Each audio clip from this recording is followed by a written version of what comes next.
오늘 아침에 저와 여러분들이 함께 나눈 말씀은 갈라디아서 2장입니다. 그 다음에 14년이 지나서 나는 바나바와 함께 디도를 데리고 다시 예루살렘으로 올라갔습니다. 내가 거기에 올라간 것은 계시를 따른 것이었습니다. 나는 이방 사람들에게 전하는 복음을 그들에게 설명하고 유명한 사람들에게는 따로 설명하였습니다. 그것은 내가 달리고 있는 일이나 지금까지 달린 일이 헛되지 않게 하려고 한 것입니다. 나와 함께 있는 디도는 그리스 사람이지만 할례를 강요받지 않았습니다. 몰래 들어온 거짓 신도들 때문에 할례를 강요받는 일이 있었던 것입니다. 그는 우리를 노예로 만들고자 하여 그리스도 예수 안에서 누리는 우리의 자유를 엿보려고 몰래 끼어든 자들입니다. 다 같이 읽습니다. 우리는 그들에게 잠시도 굴복하지 않았습니다. 그것은 복음의 진리가 언제나 여러분과 함께 있게 하려고 한 것입니다. 아멘.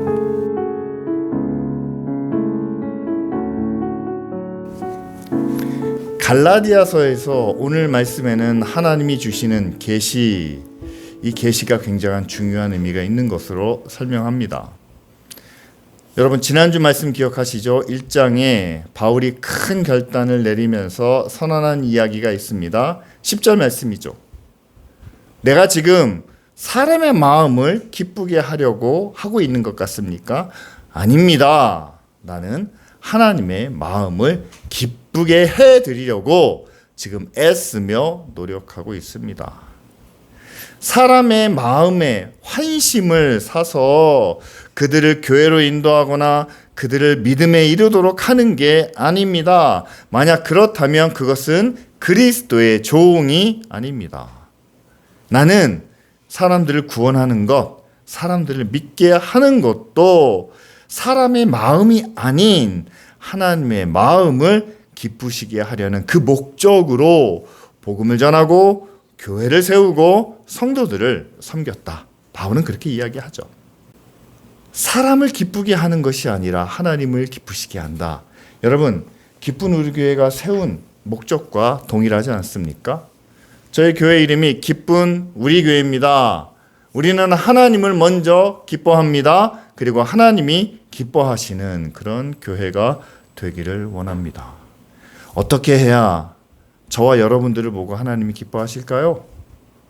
여러분, 자녀가 어떤 모습을 보여야 가장 기쁜, 또한 보람 있는, 그리고 즐거운 그런 가정이 되겠습니까? 만약 여러분이 하나님같이 완벽하고 의롭고 거룩한 사람이라고 한번 가정을 하겠습니다.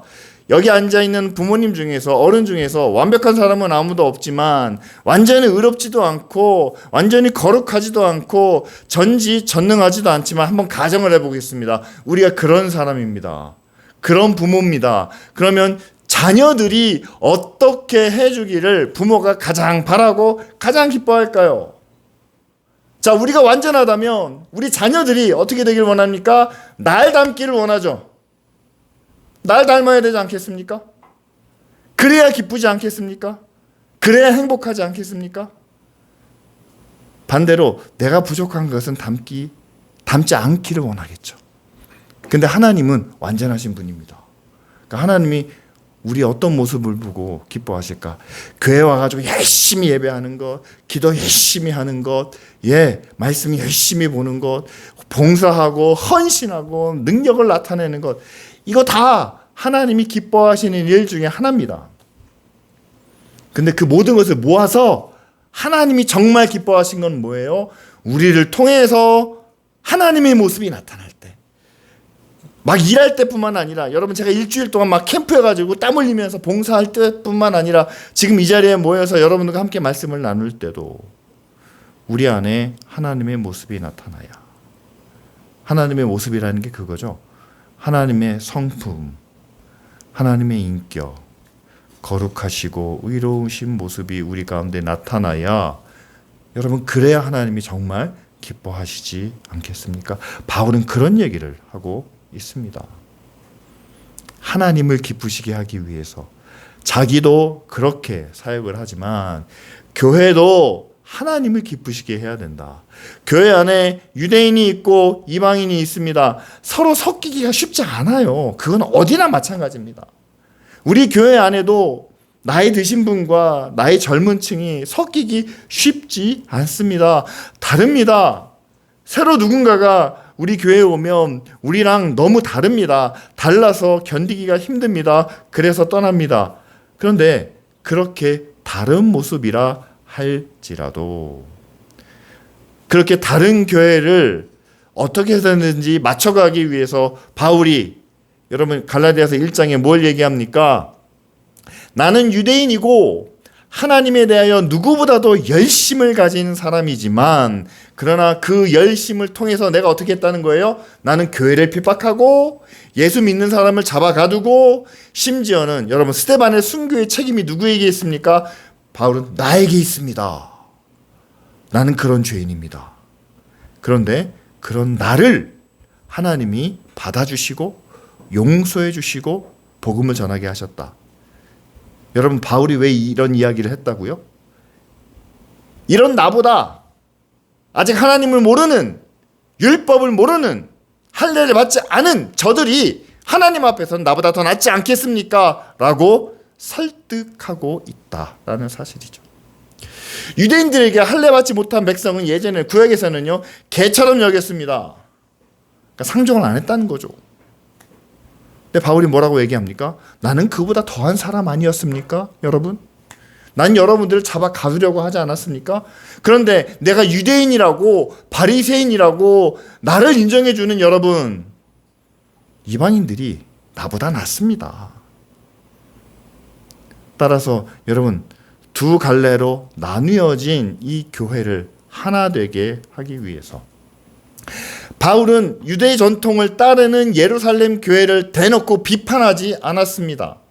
왜냐하면 유대인들에게는 할례를 지키고 율법의 규례를 따르고 안식일도 거룩하게 지켜야 하나님을 섬기는 그런 마음을 그들이 체험할 수 있었기 때문이죠. 그래서 유대인들이 율법에 따라서 하나님을 찾는 그것을 부정하지도 비판하지도 않았습니다. 그러나 그 똑같은 규칙을 이방인들에게 요구하지 말라는 거죠. 왜냐하면 이방인들은 할례를 통해서 하나님을 발견하지 못합니다. 몸에 어떤 표피를 잘라낸다고 그게 무슨 의미가 있겠어요? 율법을 지키는 것으로 돼지고기를 먹지 않고 정결 예식을 따라서 손을 닦고 안식일에 일하지 않고 걷지도 않고 그래서 이방인들이 만약에 하나님을 좀 더 가까이 섬길 수 있다면 바울은 그렇게 해라 라고 말씀했을 겁니다. 그런데 이방인들은 그런다고 그게 무슨 의미가 있는지 고개를 갸우뚱하지 않았을까요? 여러분 저는 지금도 역시 마찬가지라고 생각을 합니다. 우리가 함께 모여서 예배를 할 때 우리는 아직 좀 딱딱한 성경을 예전에 쓰다가 지금 바꿨어요. 새로 바뀐 성경 본문이 익숙하지 않으실 겁니다. 하지만 젊은이들에게는 이게 더 오히려 마음에 와닿기도 합니다. 저희는 예배 순서도 굉장히 자유롭게 드립니다. 주기도문이 들어가고 성시교독을 해야 되고 사도신경도 하고 그런 절차에 따라서 드린 예배를 좋아하시는 분도 계세요. 좋아하시면 그렇게 예배하는 것이 본인의 신앙에 본인의 믿음에 도움이 되실 겁니다. 그러나 젊은이들은 그런 절차, 그런 예식에 좀 보링하다고 생각해요. 지루하다. 의미를 못 찾습니다. 저는 한 가지를 생각해 봤어요. 제가 지금 20대 때 여러분 교회 올 때 앞에 있는 자매들이 그랬다고 그런 얘기를 하는 거 아니에요. 저희가 슬리퍼를 신고 교회 오면은요 장로님한테 혼났습니다. 반바지 입고 와도 안 됐어요. 나시티는 절대로 안 되죠. 그러니까 하나의 그런 어떤 불문율이 있었고 절차가 있었어요. 근데 그것이 이제 없어졌으면 좀 자유롭게 됐어요. 아니 내가 하나님을 예배하러 나왔지 내가 목사님에게 잘 보이려고 나왔습니까? 아니면 어른들에게 내가 단정하게 보이기 위해서 나왔습니까? 우리는 하나님을 만나기 위해서, 우리는 하나님을 경험하기 위해서 나왔습니다. 하와이에서는 반바지 입고 하와이안 셔츠 입고 예배 드리는 게 하나님을 만나는 방법이겠죠. 근데 한 가지는요, 그렇게 하나님 앞에서 우리가 자유를 누리는 것, 하나님 앞에서 내가 내 방식대로 하나님을 경험하고 하나님을 찾는 것. 그런데 자유로운 가운데 하나님을 찾으면 문제가 없습니다. 자유로운 가운데 하나님을 경험하면 저는 무조건 다 좋다고 생각을 합니다. 그런데 우리는 자유로운 가운데 하나님을 찾지 않고 하나님을 찾는데 오히려 더 게을러지는 것은 아닌가 하는 반성을 하게 됩니다. 여러분, 하나님께서 주시는 그 자유를, 하나님의 자녀로서 누리는 권세를 여러분 잘 사용하시기 바랍니다. 자유롭게 신앙생활 할 수 있습니다. 여러분, 여러분들에게 맞게 여러분들이 원하는 대로 하나님을 섬길 수 있습니다. 그런데 하나님을 섬겨야지 하나님이 아닌 나를 내 중심으로 하나님 나한테 맞춰주세요. 내가 하나님께 맞추는 게 아니라 하나님을 나에게 맞추는 그런 신앙으로부터 우리는 벗어나야 한다. 그런 신앙을 경계해야 한다라는 사실이죠. 바울이 특별히 그런 모습을 우리 가운데 보여주고 있습니다. 2장 1절과 2절을 보면은요, 바울이 14년 동안 예루살렘을 가지 않았다라고 이야기합니다. 그런데 14년 후에야 바나바와 디도를 데리고 예루살렘으로 올라갑니다. 여러분, 바울이 예루살렘으로 가면서 어떤 생각을 했을까요? 한번 이렇게 생각해 봅니다. 14년 동안 안디옥에서 또 여러 도시들 다니면서 많은 교회를 세웠는데 그 교회의 형태와 그 교회의 모습이 예루살렘과는 달랐겠죠. 왜냐하면 이방인들이 더 많았으니까요. 그러면 그런 사역을 하고 바울이 다시 예루살렘으로 가게 된 것은 하나님의 교회는 유대인을 중심으로 한 유대 전통을 따르는 예루살렘 교회만 있는 것이 아니라 전 세계적으로 많은 곳에 이렇게 다양한 교회들이 있습니다 라는 것을 소개하기 위해서, 알리기 위해서 간 것이겠죠. 하지만 여러분, 그런 일이 쉽겠습니까? 아니요, 쉽지 않아요. 한번 생각해 보세요. 전혀 다른 형태의 교회, 새로운 교회가 있다고 하면 우리는 제일 먼저 의심의 눈초리를 뜨게 됩니다. 뭐 잘못된 게 없나? 뭐가 문제가 없나? 바울도 아마 그런 평가를 받았겠죠. 2절에는 특별히 바울이 이렇게 이야기합니다. 내가 거기 올라간 것은 하나님께서 주신 계시를 따른 것인데 내가 이방 사람들에게 전한 복음을 설명하고, 또한 유명한 사람들 누굴까요? 사도들이겠죠. 사도들에게 따로 설명했습니다. 이것은 내가 달리고 있는 일이나 지금까지 달린 이 일을 헛되지 않게 하려고 한 것입니다. 예루살렘 교회는 이제 핍박을 받기 시작합니다. 그리고 AD 70년에 교회가, 또한 예루살렘 성 자체가 무너지게 되죠. 자, 흩어져 있는 교회들, 예루살렘 교회와 다릅니다. 다른 것 때문에 충돌이 일어났겠죠. 문제가 발생했겠죠. 갈라디아 교회에서도 누군가는 와가지고 할례 받아야 돼요 라고 이야기했던 사람이 있었던 것 같습니다. 그런데 바울이 먼저 예루살렘을 찾아가서 사도들과 함께 대화를 나누면서 원했던 것은, 이루고 싶은 것은 그겁니다. 예루살렘 교회도 하나님의 교회고 안디옥 교회를 비롯해서 에베소나 빌립보나 갈라디아나 전 세계에 흩어져 있는 그 교회도 역시 하나님의 교회입니다 라는 사실이죠. 만일 바울이 세운 교회가 한 무리를 이루고 예루살렘 교회와 사도들이, 다른 사도들이 세운 교회가 한 무리를 이루어, 자, 여기는 예루살렘 중심의 교회고 여기는 바울 중심의 교회입니다. 이 두 가지 교회가 서로 갈라서게 되었다면 바울은 그렇게 이야기합니다. 내가 지금까지 달리고 있는 일이나 또한 달린 일을 헛되게 만드는 것이다.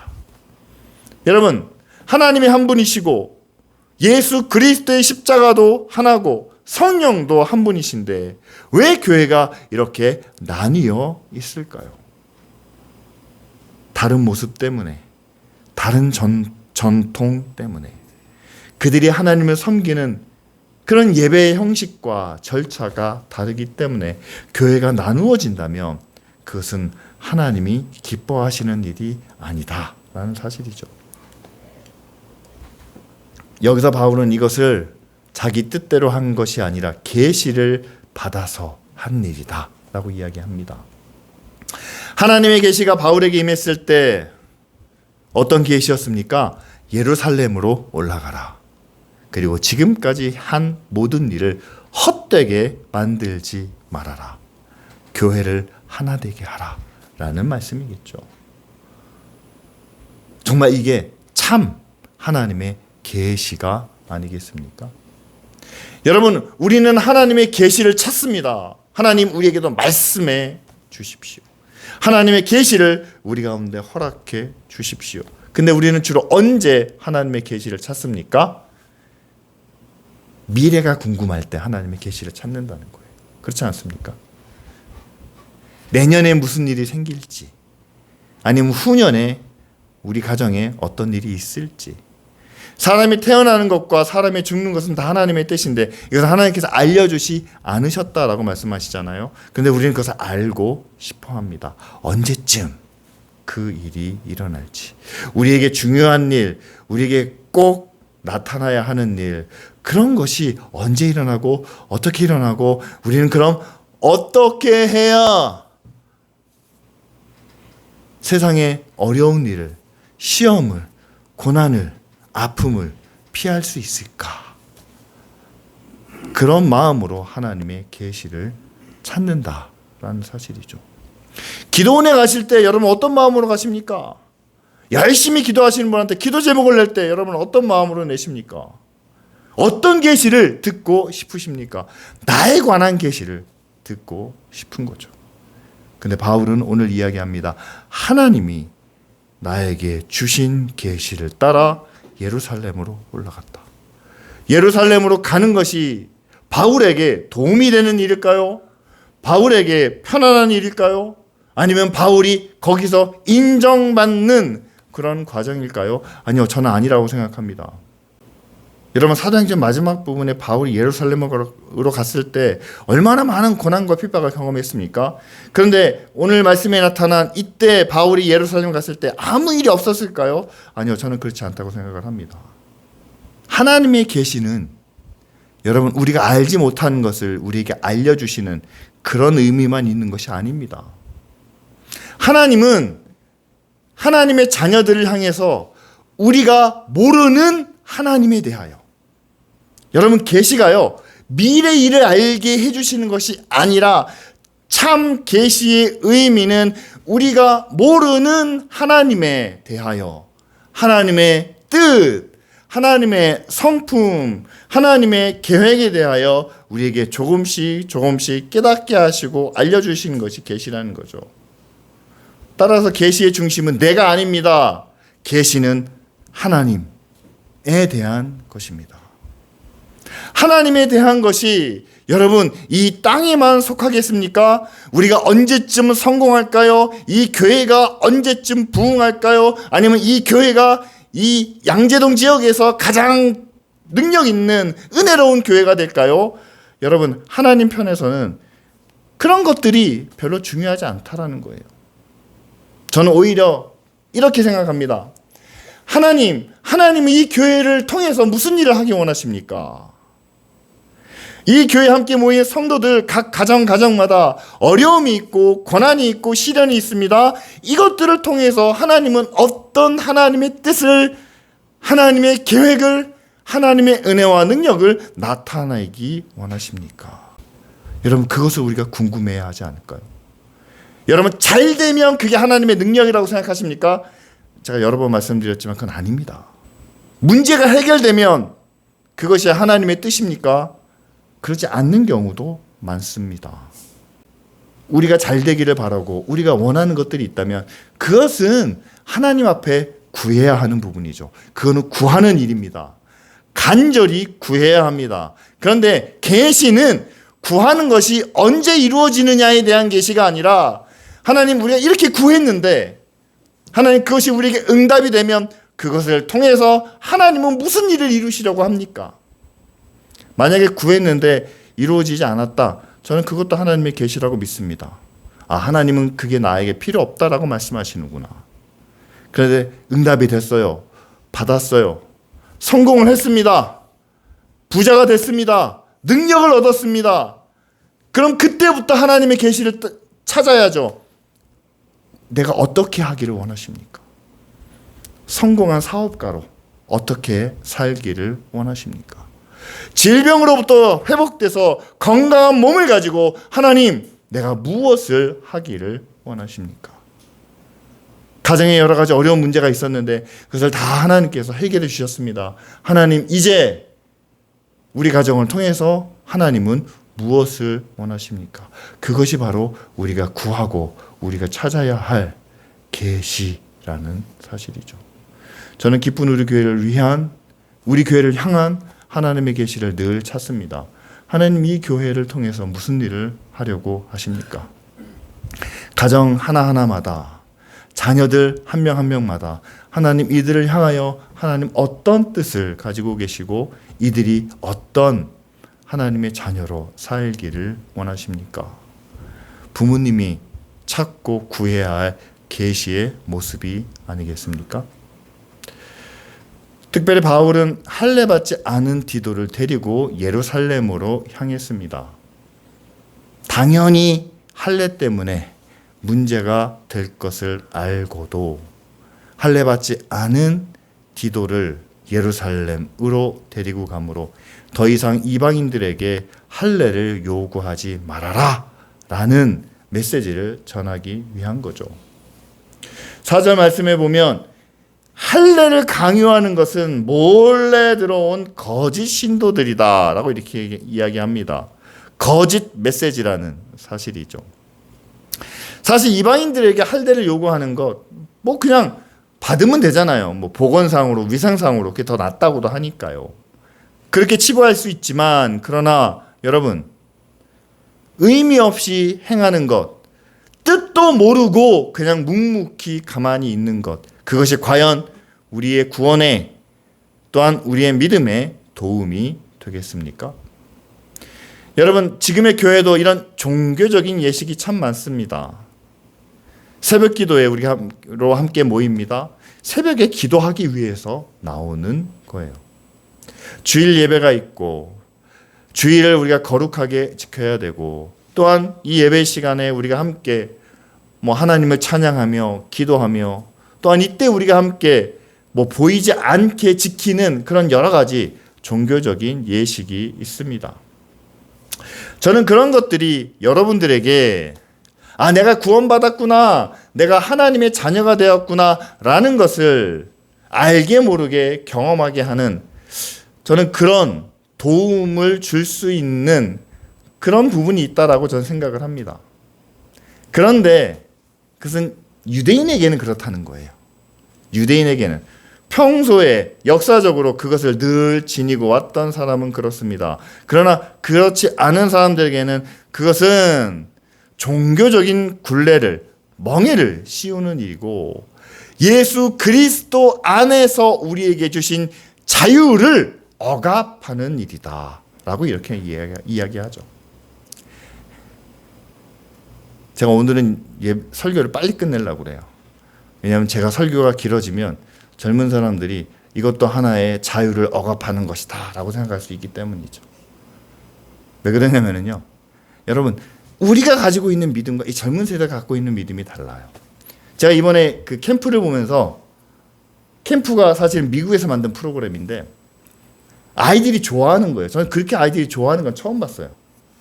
뭐가 다를까? 근데 좀 더 생각해 볼 문제지만 다른 형식, 다른 내용, 다른 전달 방법을 통해서 이들에게 하나님의 말씀이 하나님의 사랑이, 하나님의 은혜가 전달될 수 있다면 여러분, 겉으로 나타난 그런 틀과 형식은 우리가 조금은 포기할 수 있는 것이 아닐까.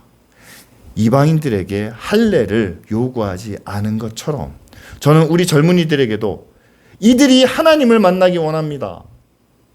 이들이 하나님이 나의 소망이고 하나님이 나의 힘이시며 나의 구원자가 되신다라는 사실을 한번 진솔하게 대화할 수 있는, 나눌 수 있는 그런 기회가 우리 안에 있기를 원합니다. 그런데 지금의 형식, 지금의 틀 속에서는 그게 어렵다라는 사실이죠. 우리 현대교회 안에, 우리 기쁜 우리 교회 안에도 할례와 같은 전통이나 형식이 남아있지는 않나요? 우리 자녀들이 하나님에 대해서, 믿음에 대해서 좀 궁금한 것도 있고 알고 싶은 것이 있는데 주저하고 말 못하는 그런 모습들이 우리 안에 있지 않습니까? 저는 한국 기독교가 뿌리 깊게 가지고 있는 그런 기복신앙이 어린, 젊은 그런 성도들에게 큰 짐이 되고 있지 않은가, 저는 그렇게 생각을 합니다. 이런 모습이에요. 교회 열심히 다니고 기도 많이 하고 또한 열심히 봉사하면 하나님께서 은혜를 주신다, 복을 주신다, 하는 일이 잘 될 거야, 자녀들이 건강할 거야, 그들의 미래가 하나님 안에서 축복의 길로 나아갈 거야. 전 그게 잘못됐다고 말씀드리는 건 아니에요. 그런데 지금 우리 젊은이들 가운데 정말 그 절차대로 그 형식을 마음속에 새기고 있는 이들이 얼마나 되느냐라는 거죠. 우리 자녀들은 그게 마음에 와닿질 않아요. 왜 그럴까요? 왜 나는 했는데 안 되는 거예요? 우리 어머니가 날 위해서 그렇게 기도 많이 하시는데 내가 주일날 빠지지도 않는데 왜 우리에게는 은혜가, 우리에게 성공이, 하나님의 능력이, 권세가 우리에게 나타나지 않는 거예요? 라고 물을 수 있습니다. 여러분, 우리가 신앙생활을 해왔던 그 형식을, 그 틀을 자녀들에게 그대로 요구한 결과가 아닌가, 저는 그렇게 생각합니다. 그래서 저는 이렇게 젊은이들에게 접근하고 싶습니다. 세상에서 꼭 성공하지 않아도 괜찮습니다. 힘들면 교회에 와서 도움을 요청해도 됩니다. 여러분들, 우리가 믿음으로, 신앙으로 뿐만 아니라 우리가 마음으로 뿐만 아니라 교회가 어떤 재정이 있다면 재정적으로라도 우리 젊은이들에게, 우리 자녀들에게 힘이 되어주고 또한 그들을 격려하기 위해서 있는 것이 교회입니다. 만약에 그런 가운데 힘이 부족하다면, 교회가 가진 것이 없다면 여러분, 하나님이 우리 아버지 아니십니까? 근데 우리 자녀들에게 온전한 믿음을 가르치기 위해서 우리에게 재정이 필요하다면 여러분, 하나님께서 우리에게 쓸 것을 마련해 주시지 않겠습니까? 우리 자녀들에게 너무 많은 투자와 또한 정성이 쏟아졌을 때 여러분, 하나님께서 이 교회를 문 닫게 하시겠습니까? 선한 일을 감당하고 있는데, 의로운 사역을 하고 있는데 하나님께서 이 교회를 포기하시겠습니까? 만약에 이 교회가 문을 닫는다 해도 여러분, 우리 자녀들이 말씀 안에서, 믿음 안에서 바로 세워질 수만 있다면 여러분, 우리는 천국에 가서 다시 만날 거니까 여러분, 교회 하나 없어진다고 해서 큰 문제가 되겠습니까? 우리는 성공하지 않아도 괜찮습니다. 남들보다 잘 살지 않아도 그렇게 가슴 아프지 않습니다. 가난하면, 부족하면 좀 불편하겠지만 그렇다고 해서 하나님이 우리를 버리신 것은 아닙니다. 그러한 가운데일수록 하나님은 우리와 함께 하시고 결코 우리를 혼자 버려두시지 않으며 마지막 하나님 나라 천국을 향하여 우리를 인도하고 계신다라는 사실이죠. 바울은 이런 계시를 받았습니다. 하나님의 교회를 위하여, 이 교회가 하나 되기 위하여 자신의 가장 아픈 과거까지, 자신이 비판받을 것까지 다 감수하며 예루살렘으로 가서 나누어진 교회를, 다양한 이 교회를 하나로 지키는 그 역할을 감당했다라는 사실이죠. 하나님께서 기쁜 우리 교회에 주신 계시의 말씀이 있습니다. 여러분들에게도 주신 계시가 있습니다. 그 자리에서 어떻게 하나님을 섬기시겠습니까? 하나님이 우리 가정에 계시는 것을, 하나님께서 우리 자녀들을 구원해 주신 것을 우리는 어떻게 나타내야 되겠습니까? 그런데 아직까지도 우리가 할례라는 것에 어떤 전통과 틀과 또한 세상적인 목적을 우리가 지키기 위하여 하나님이 우리에게 주신 그 자유를, 가난할 수 있는 자유, 낮아져도 부끄럽지 않은 자유, 조금은 불편해도 천국 소망을 바라보며 기쁘게 살아갈 수 있는 이 자유를 제한한다며 그것은 하나님을 기쁘시게 하는 일이 아니다 라고 저는 생각합니다. 오늘 말씀을 가지고 우리 함께 기도하기를 원합니다. 하나님이 우리에게 주신, 우리 모두에게 주신 그 계시의 말씀을 따라 우리가 받은 은혜를 헛되이 여기지 않도록, 할례와 같은 세상의 기준과 틀을 벗어나 이제는 정말 어느 곳에서 무슨 일을 하든지 하나님을 찾고 섬기는 믿음의 자녀가 될 수 있도록 우리 다 같이 함께 기도드리겠습니다.